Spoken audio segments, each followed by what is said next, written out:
Hey Grammar Champions! Welcome to day 8 of our 21-day grammar challenge right here on Master Grammar. Today, we will talk about something we use every day, singular and plural nouns. Sounds basic, right? But let's clear up the small details that often trip us up. What are singular nouns? Let's break it down. A singular noun refers to one person, place, thing, or idea. Example: a cupcake, a shoe, a cat. Now let's talk about plural nouns. What are plural nouns? A plural noun refers to more than one. Example: cupcakes, shoes, cats. Seems easy, right? But here comes the twist: not all plurals are made by just adding s.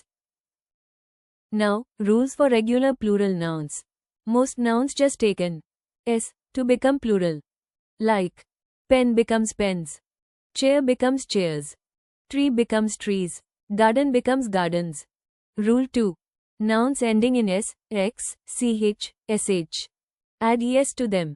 Like box become boxes, bush become bushes, watch become watches. Rule 3. Nouns ending in consonant, y, change y to I and add es. For example, baby becomes babies, story becomes stories and city becomes cities. Rule 4. Nouns ends in vowel plus y, just add s.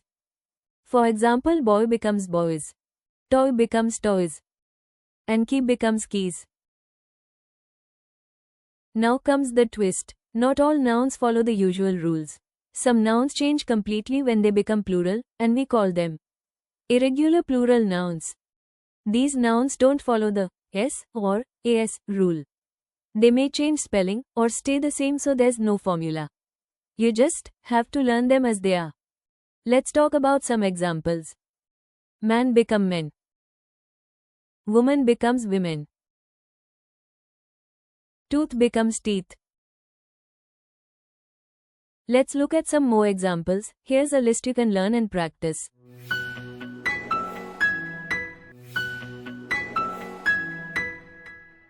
Let's play a rapid fire round. Say the plural out loud. Tooth, knife, lady, bus, tomato. Pause the video and guess the answers. Let's discuss the answers. Tooth becomes teeth, knife becomes knives, lady ladies, bus buses, and tomato tomatoes. Comment how many you got right. Now, let's move on to another exercise. Convert these into plural nouns. Dress, berry, bench, man, and photo. Remember the rules we discussed. Try to recall them or revise first, then answer. Check your answers. Dress dresses, berry berries, bench benches, man men, and photo photos. If you got all of them correct, go ahead, give yourself a pat on the back. You nailed it. Here's your homework. Make sure to complete both questions. Answers will be shared tomorrow at 6 p.m, so don't forget to check back. Great job today. Singular or plural, you now know how and when to use them. Join me tomorrow at 6 p.m. sharp. We'll dive into possessive nouns. Apostrophes will finally make sense. Until then, let's make grammar simpler together.